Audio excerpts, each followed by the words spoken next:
Come on, 2, 3.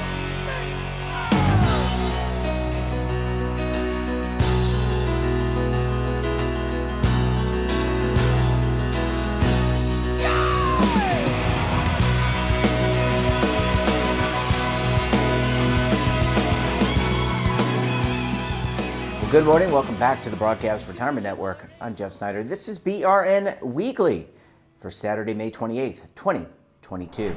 We had another great week of shows with great topics and great contributors. We kicked off the week with a look at how employers can help employees with their student loans. Let's take a look. You know, there has been all this talk about whether President Biden is going to do broad student loan forgiveness, as you mentioned.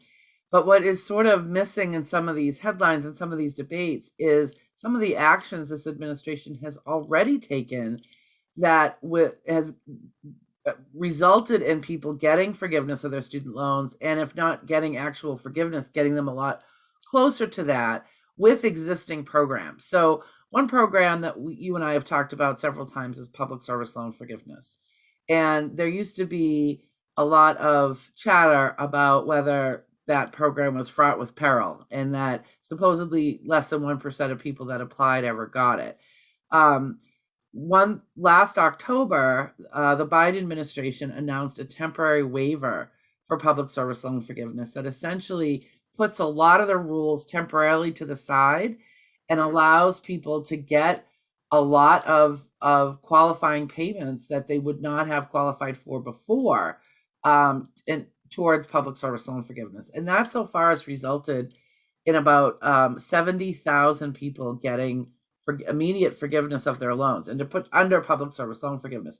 To put that in perspective, prior to October, only about 17,000 people have gotten forgiveness. So this waiver in a really short amount of time has made a huge difference in people's lives. And the way to see if you qualify for that, you do have to have been working for either a qualifying nonprofit employer or a government employer, and that's federal, state, local, or tribal, for 10 years. And you would need to submit proof of that eligible employment, and some people would also be required to consolidate. So that's one of the waivers, and that one expires October of this year. And just to be clear for your listeners, that's a hard stop. There is no grace period to that. And that's because of the limited authority the president has to do a waiver like this. So there's two places that I would recommend. The Department of Education's website has information about traditional public service loan forgiveness as well as the temporary waiver. And that website is studentaid.gov. And then I'm not going to call this a shameless plug because there's no shame to it. But we've worked really hard to put the details of this waiver on our own website, which is freestudentloanadvice.org. And including explaining how the waiver works, we've also added a really extensive FAQ document that includes some case studies to really address some of the particular areas of confusion that have cropped up with this waiver.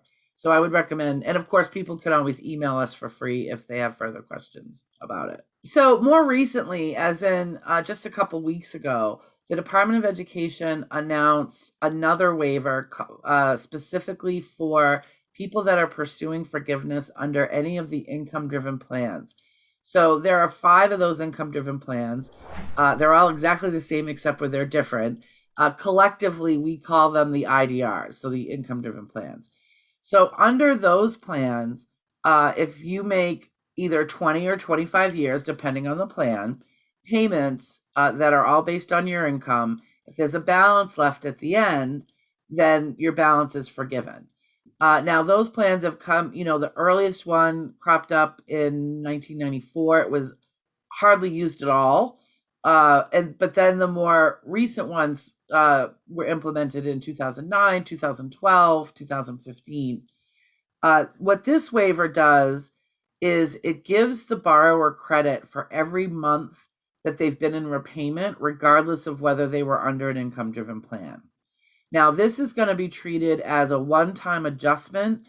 We don't know when they're going to do it yet. We're getting an idea that they might start working on that in the fall.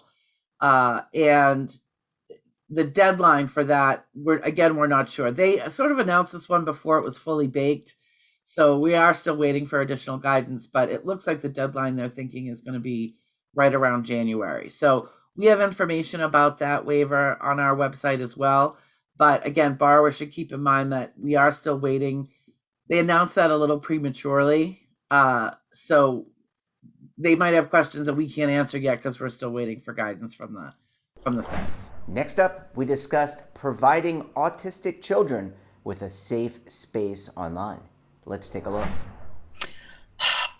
I think of Minecraft as kind of like a digital sandbox, basically. But for those who have never heard of it or seen it, it is a blocky, not particularly like beautiful looking game that was made by one guy back in 2011.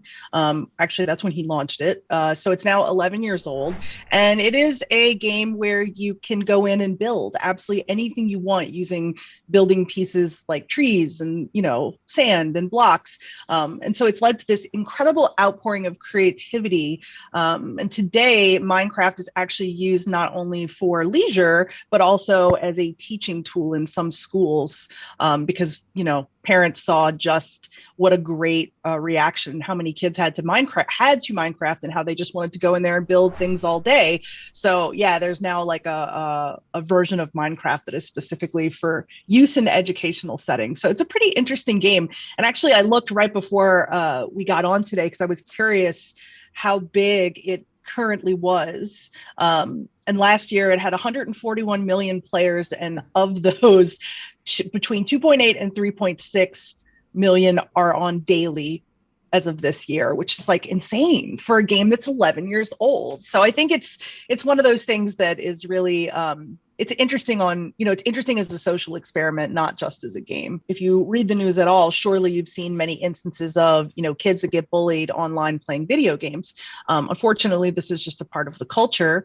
And I think there are some people in the gaming space that are interested in changing that. So yeah, I do agree with you in that this particular game is a really nice fit for autistic kids. But I think maybe what's even more interesting in this piece is that for them to enjoy Minecraft to the fullest, they really needed a place to play that would allow them to be themselves, to be autistic kids, and to not deal with that kind of sometimes strange and unfortunate, hazing online. So so someone decided to build them a space to play safely, and this server, as it's called, is called Autcraft.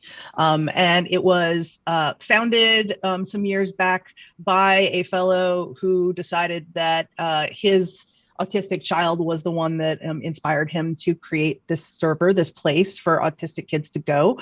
Today, the server is much bigger and he runs it full time. His name is Stuart, and I actually will have to give you a link so people can see his TED Talk. He's done so much different, news coverage talking about this project. But I was lucky enough to have him on my own gaming podcast last week, and it's called Colette and Matt Have Entered the Chat, and it's on all of the places you hear podcasts. But we found out about Stuart, and we were so fascinated by what he did and what he created, and what really seemed like a labor of love and kindness that we had him on. And I was really blown away by what I learned about Autcraft. So I'm glad to have an opportunity to talk about it a little this morning, and to know that there's a place online for autistic kids who absolutely adore playing Minecraft to go and enjoy themselves and feel safe. So there is a website that anybody can go to, and you will definitely have to go through a process of applying. Stuart, the owner, he is very careful about screening who comes in because he wants it to remain a safe space for the people who are already there. But the website is autcraft.com, and there is contact for people to reach out to him. And basically, it is for autistic kids and also autistic adults, because Minecraft does have a lot of adult players as well. But that would be the first place to kind of get a peek at, what they've currently got set up and also what they've got coming in the future. And it is a free thing, by the way. It's not like a cost place or anything like that. It's just, a safe space that one guy created to try to make gaming a little safer and better, I guess. Yeah, it's difficult. I mean, I think this has been an issue. I mean, obviously not just in gaming, but there's a bigger picture of it being an issue on the internet in general. A lot of people believe that it's an anonymity thing. You can kind of take your anger out on, someone that you'll never meet in real life. But, and I've been in many situations where, I've met an angry commenter in person in some of my past writing. And it's so interesting how often, I'll say, oh, you're this user, and they'll be very quiet, very reserved in person. And if you, say something about their comments, which I have had the opportunity to do, often it's like that person has no connection. So this is probably going to sound like a bit of a stretch, but bear with me. I think that as we continue to improve our infrastructure for mental health and take a lot of the guilt and shame out of reaching out for that, both for women, but especially for men, I think that is something that can help deflate some of that, because the impression I always get when I've come into contact with it, both in gaming and outside of gaming, is that it's like people just need to discharge anger and resentment somewhere. And so I think that's something that as more people find their way to good mental health resources, we may continue to see it less and less. Yeah. Well, so, we'll see. But also be kind, Well, we're halfway through. When we come back, we'll take a look at the other half of some of our best segments for the week. You're going to want to stay tuned right here on BRN Weekly.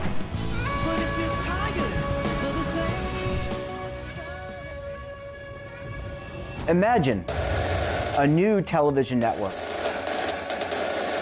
that will make you richer, healthier, and in control of your financial future.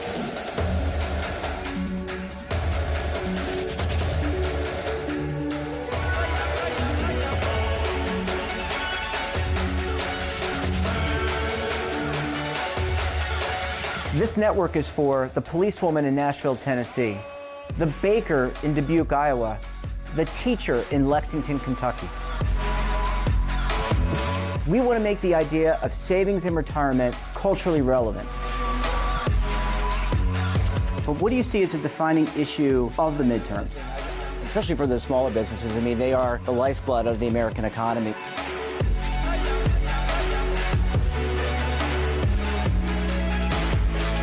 Featuring exclusive interviews, current affairs, and docuseries.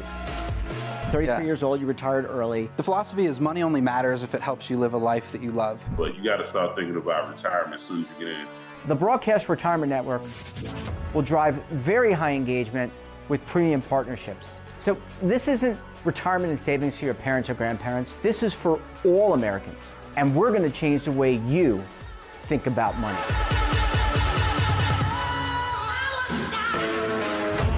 Welcome to the next frontier of retirement and savings. This is BRN, the Broadcast Retirement Network.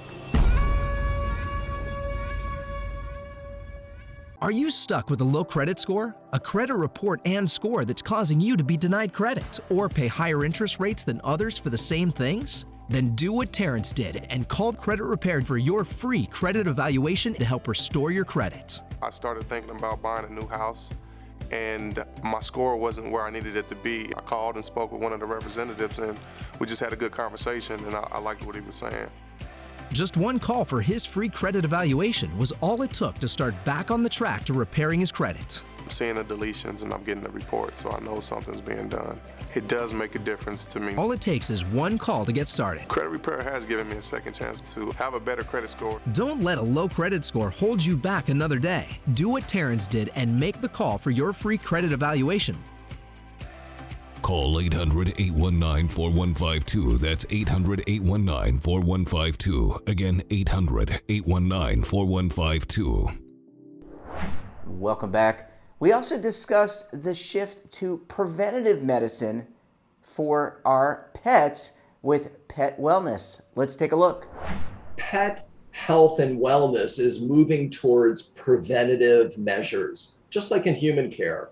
So rather than wait till there's a problem, which is painful for the dog and costly for the pet owner, it typically involves prescription medications, which can have side effects, surgeries, which are very expensive and take a long time to recuperate. preventative care is really the best thing, Jeffrey. And many, many people are moving towards that. We, part of our tagline is your pet is part of your family and every family member counts.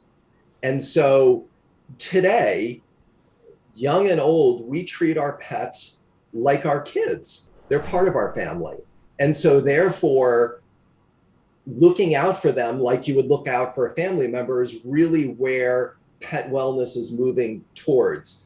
And it's interesting because the name of our company is Pet Wellness Direct.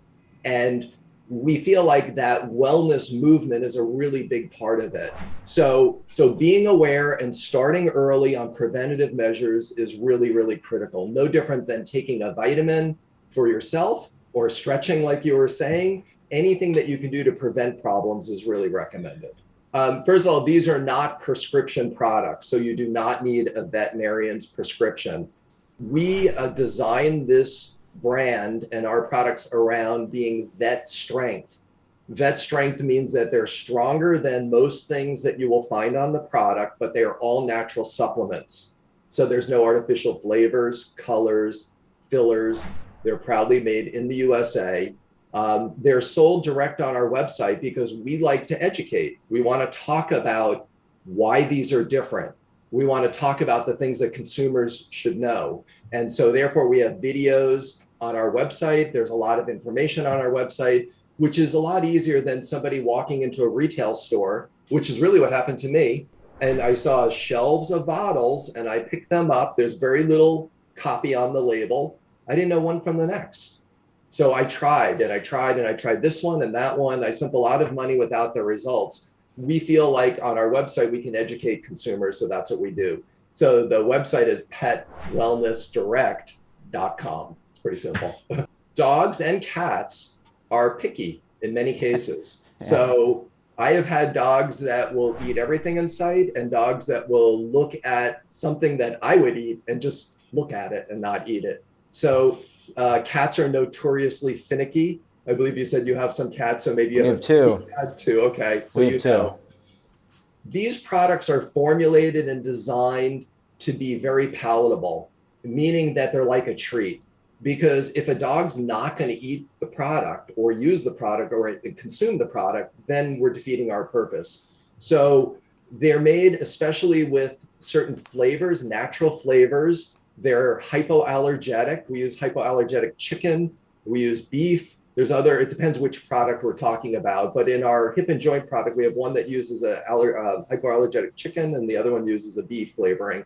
And they're super flavored, meaning that there's aroma and there's flavor so they can smell it before they eat it and they eat it like a treat. However, some picky dogs like Sienna who would not do that, you simply break up the tablet and toss it in their food.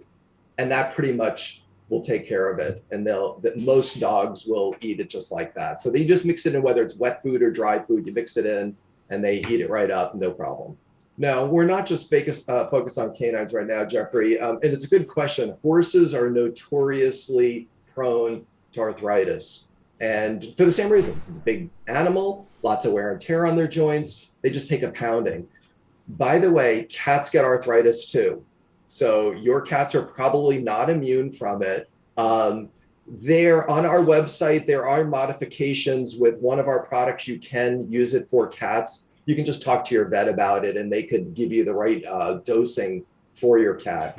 But no, we're not starting there or stopping there. We're just starting there. So we've started with two products. One is an early stage hip and joint for dogs that are just starting on that journey with arthritis or any kind of hip and joint pain.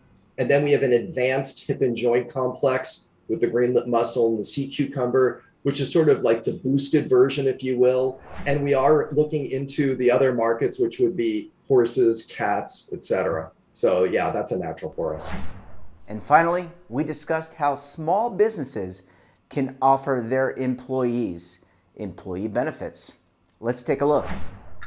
So what we do in terms of retirement is we're actually looking at several different ways to give back to our employees. And I want to say, like, I'm not a CFP, I'm not a CPA, But if you are a small business and you're looking at retirement for your employees, definitely find a reputable, maybe a combination of the two that can work in tandem for you to give you several different options for the retirement and ways to give back to your employees. If you're just a sole proprietor, you have a couple different options, but we wanted to kind of focus on what we give back to our employees. So with that, you can do a number of different plans. There's the simple IRA that can be done. And with the simple IRA, there's a limit. You can't have more than 100 employees. But with the simple IRA, you can match what your employees are getting. And that's always something that I know me as an employee, I would love to have an employer that matches my contributions. Absolutely. Yeah. So for us, since we do have employees, that would be our best bet in terms of retirement. But in addition to retirement plans, we have other benefits. And as you can imagine, during the employee shortage that has been happening, we're trying to offer pretty much all that we can in terms of, hooks to get people in, hooks to keep people employed, reimbursing gas, providing training, free training to the employees. And it's just been really hard because other companies are doing the same thing. So as you can imagine, there's larger corporations doing that. So you just have to find the right person and the right fit and really match what they want to do and match your culture with what they want to be in each day and coming to work each day. So those are a little bit about the benefits that we're looking at and we're doing in terms of getting people in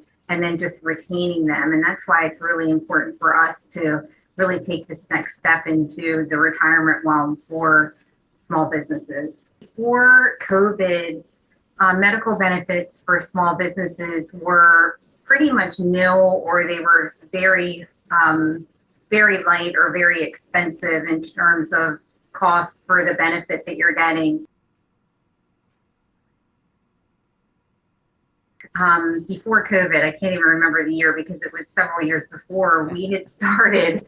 I know it seems like you lose time. There's there's BC before COVID and AC after COVID, right? I mean, those are forget Anno Domini and anyway, I'm sorry. I digress. Totally get it. But we had a virtual medicine program before COVID, and it was totally paid for by Cornerstone, and we couldn't get people to use it. We were like, this is totally paid for. You can use it, just, make an appointment. It's all online. And it was funny because our provider, they said before COVID, of course, it was very hard to get people to participate. And then once COVID hit, it was like the doors of heaven opened up for them because they were like, this was, oh my gosh, eye-opening to so many people, and we were already in it. So that was kind of cool. But if you have a virtual medicine program and it's something that you can offer to people, it's really cost effective for the employer as well as the employee. I mean, basically for us, we're paying for it, but the employee doesn't have to input any dollars. It's interesting because the demographic of the employees, if you have folks that are just coming out of school, they're more prone to go online and do everything electronically versus making an appointment and going to a brick and mortar. So it just fits them better. And if you're trying to attract that type of employee right out of school, it's just another thing that makes the benefit even sweeter to them because they don't have to worry about, oh, do I have to go meet someone, or do I have to drive to this building? Do I have to be in a waiting room with people? They seem like they thrive more on electronic interaction. Well, certainly great segments. I want to thank all of our great contributors this week. And that wraps up this episode of BRN Weekly. Have a topic of interest, somebody you think we should talk to, drop us a line. And don't forget, for all the latest security news and lifestyle, wellness, finance, tech, so much more, all in one place, check out today's edition of our daily newsletter, The Morning Pulse. Want to search our archives, check out our latest content? Well, visit our website and our streaming partners. We're back again tomorrow for BRN Sunday. I'll be joined by members of the media, academia, and financial services as we analyze all the news and events for the week. Until then, I'm Jeff Snyder. Stay safe, keep on saving, and don't forget, roll with the changes.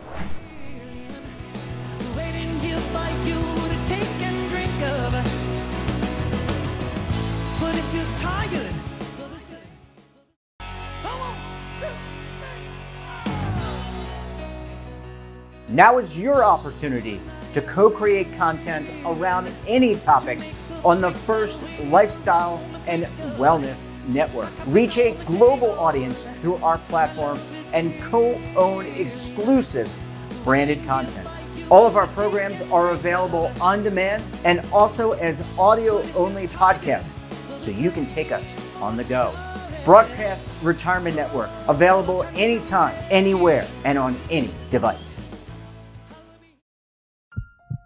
Are you being audited and do you owe the IRS $10,000 or more in back taxes? Is the IRS threatening to take more of your money? Don't fight the IRS alone. The Tax Doctor is here to help you negotiate your tax bill and reduce your stress. The IRS can freeze your assets and seize your bank accounts, but you can stop these IRS actions. The Tax Doctor will work with you using our years of experience to represent your case to help you get the best resolution under the IRS guidelines. Help is here to deal with the IRS to reduce your stress. We've handled thousands of cases, so we know what we're doing. If you owe $10,000 or more in back taxes, do not call the IRS alone. Call a Tax Doctor now for a tax emergency analysis. Call 800-224-6439.